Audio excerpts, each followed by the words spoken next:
The Dallas Cowboys 2025 schedule just dropped, and before you freak out about how brutal it looks, I need you to hear this breakdown, because there are some hidden advantages nobody is talking about. And honestly, this could make or break our entire season.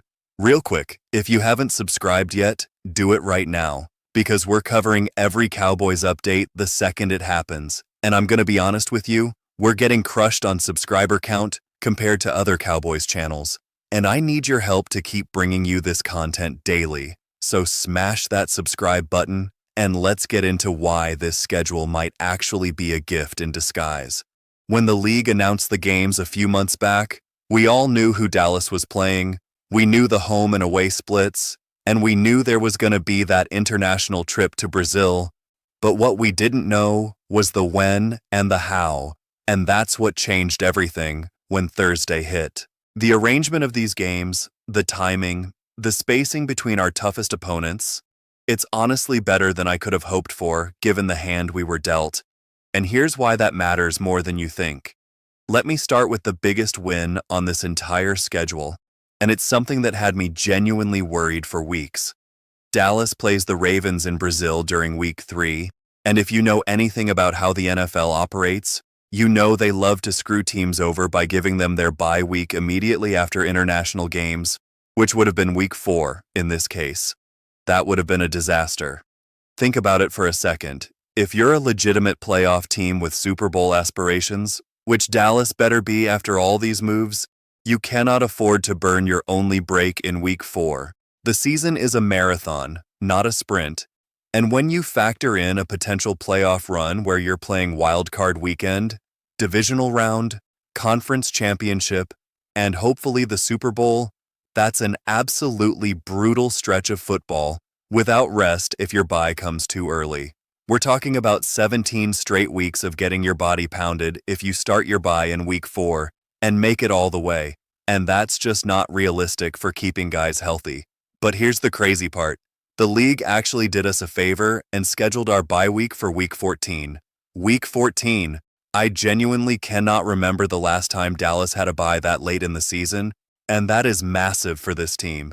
You get that rest right when bodies are breaking down, right when the cold starts hitting harder, right when you need to reload for that final playoff push, and it sets you up perfectly to finish strong with 4 games after the break. Some of you might be thinking, well, who cares about the bye week? It's just 1 week off. But trust me when I tell you this is one of the biggest scheduling wins Dallas has had in years. Now, let's talk about the NFC West, because that was the other thing that had me losing sleep when we found out we had to play that entire division this year. The Rams and Seahawks both made deep playoff runs. They're physical, they're well-coached, and on paper that looked like a scheduling nightmare waiting to happen. But here's what nobody is talking about.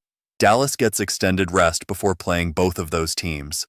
We play the Eagles on Thanksgiving, which gives us 10 extra days to prepare for Seattle the following Sunday. And then we get the Rams right after our bye week, so we're walking into that matchup with 2 full weeks of rest and preparation. That is huge. If you had told me a month ago that Dallas would have to play Philly, Seattle, and the Rams in a 4-week span, I would have said that's borderline impossible to survive. But when you add in the context of how those games are spaced out, it completely changes the equation. You're not going into those games banged up and exhausted.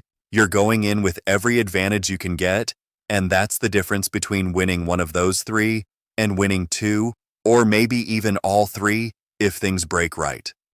Let's move to the weather situation because I know some of you were hoping Dallas would get more cold weather road games to toughen them up.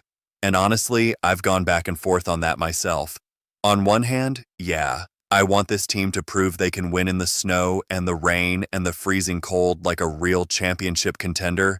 But on the other hand, why put yourself at a disadvantage if you don't have to? Looking at this schedule, there are really only 2 games where weather could become a legitimate factor. The first is December 6th against Seattle in Seattle, and that's a late afternoon start, so it's not going to be pitch black and freezing, but it could be wet and miserable. The second is Week 18 against Washington, and depending on where that game is played and what the weather does, that could get ugly. But that's it. 2 games. We're not playing in Lambeau in January. We're not going to Chicago or Buffalo in a blizzard. And both of our Philly matchups are early enough in the season that we probably won't see snow. October 26th is when we go to Philly, and then the home game is even earlier. So unless we get some freak weather event, this is about as friendly as a schedule can be for a warm weather team. I know some fans wanted Dallas to prove themselves in brutal conditions, but I'll take the easier path every single time if it means more wins. Here's another massive break that affects way more than just the schedule. It affects our best player coming back from injury. Dallas plays Green Bay in Week 6 on Sunday Night Football, and you already know the NFL was circling that game the second the regular season ended because Micah Parsons tore his ACL in the playoffs, and the league wanted to maximize the drama of his return. The concern was that they'd schedule it in the first month of the season, when Micah might not even be ready, or worse, they'd put it in November or December in Lambeau, where it's freezing, and Micah is still working his way back to full health. Instead, we get it in Week 6, which lines up almost perfectly with his expected return timeline if he starts the season on the PUP list, like most people expect. Even if Micah plays in that game, and I think he will, he's going to be about 11 months removed from surgery, which means he's probably not at 100% yet. It takes a full 18 months to truly get back to yourself after an ACL tear, so getting the Packers early in the season works in our favor because we're catching them before Micah is completely back and before the weather turns Green Bay into an absolute nightmare to play in. The same logic applies to Tyler Guyton, who's also working his way back from injury, and getting that Packers game in early October instead of late November could be the difference between having our guys available and having them still on the shelf.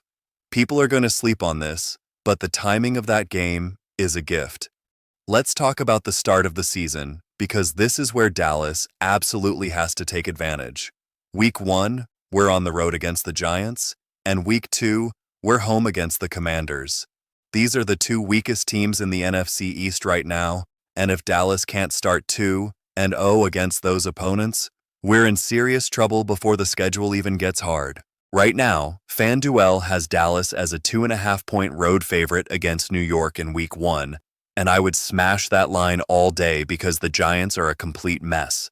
They've got a new head coach, they're installing a new system, and Daniel Jones is coming off a torn Achilles, which means even if he's cleared to play, he's not going to be the same guy we've seen in the past. Washington is a little more dangerous because they've got some young talent and they're scrappy, but Dallas is the better team on paper, and we're playing them at home. If you go 2-0 to start the season, you're sitting pretty, you've got confidence, and you've got some margin for error when the schedule gets harder. But here's the flip side. If you lose one of those games, or God forbid both of them, you're already playing from behind, and the pressure is going to be insane. And here's the other thing nobody is mentioning. Both of those games are division games, which means they count double when it comes to tiebreakers. You cannot afford to drop games to the Giants and Commanders if you want to win the NFC East or even make the playoffs as a wild card. This is not the time to sleepwalk through September and hope you can turn it on later. This is the time to set the tone and prove that last season was a fluke. Now let's get to the brutal stretches, because they are absolutely there. And if you think this schedule is easy, you're not paying attention. Week 3, we're flying to Brazil to play the Ravens, who are one of the best teams in the AFC and always have our number. That's a long flight, it's a weird environment, and it's the kind of trap game that can derail your season if you're not locked in.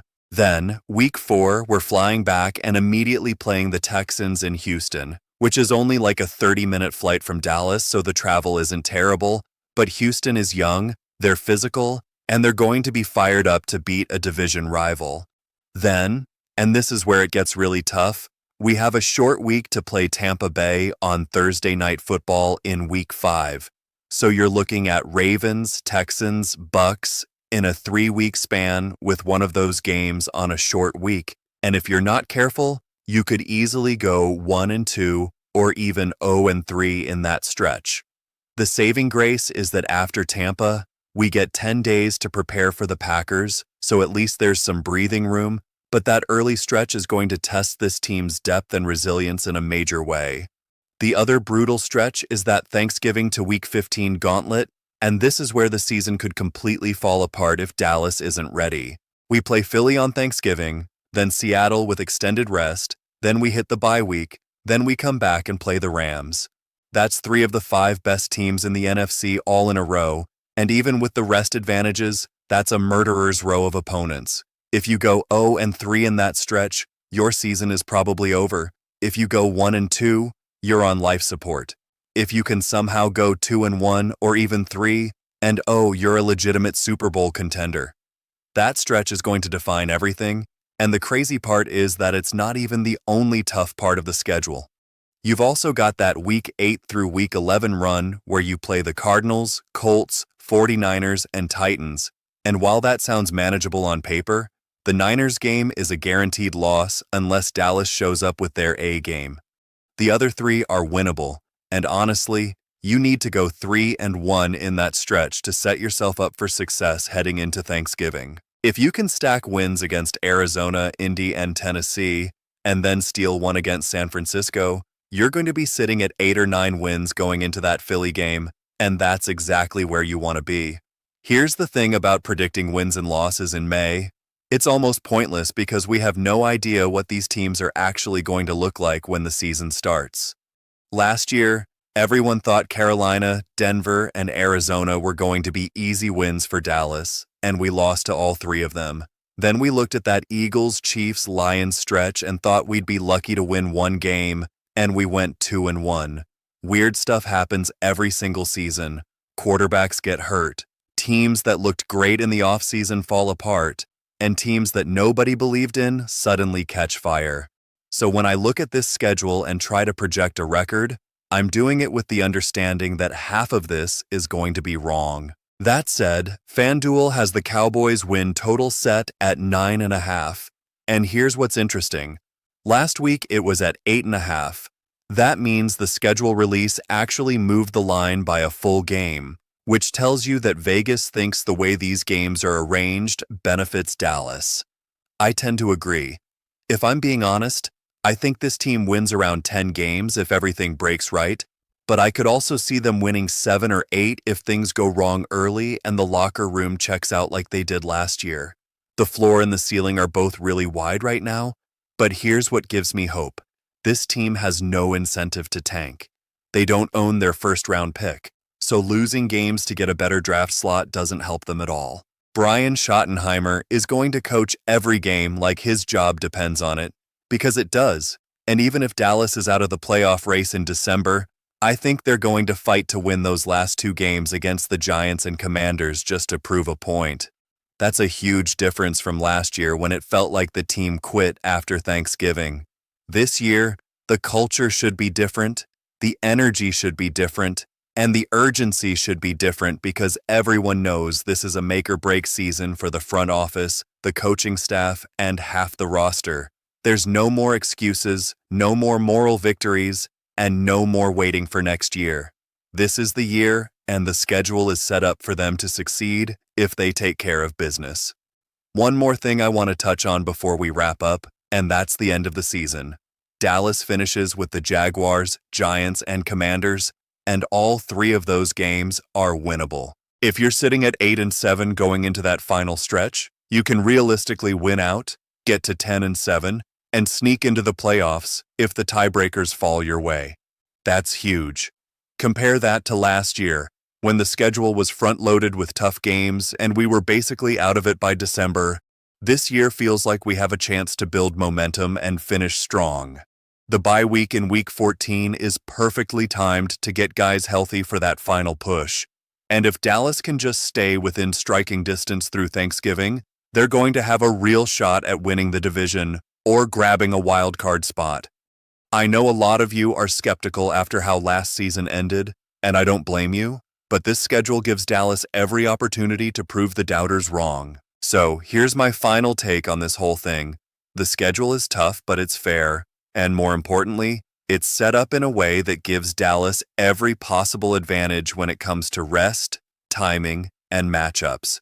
The bye week is perfectly placed. The tough games have built-in rest before them. The weather won't be a major factor. and the start and finish are both loaded with winnable division games.